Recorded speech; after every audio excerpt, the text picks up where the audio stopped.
కోటిలోని ప్రగతి tiffin centre చాలా famous ఇక్కడ. దోశ, ఇడ్లీ అయితే చాలా ఫేమస్.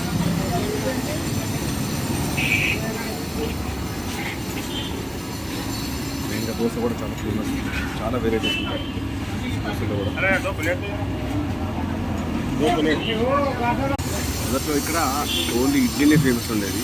ఆ తర్వాత ఇడ్లీ, ఉప్మా, అలాగే బటర్ ప్లేన్ దోశ, చాలా వెరైటీస్. 60 years కంటే ఓల్డ్ ఇడ్లీ సెంటర్ ఇది.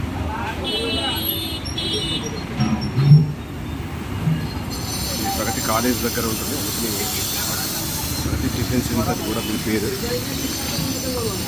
సో ఇది 2వ తరం వాళ్ళు వస్తున్నారు. So tasty.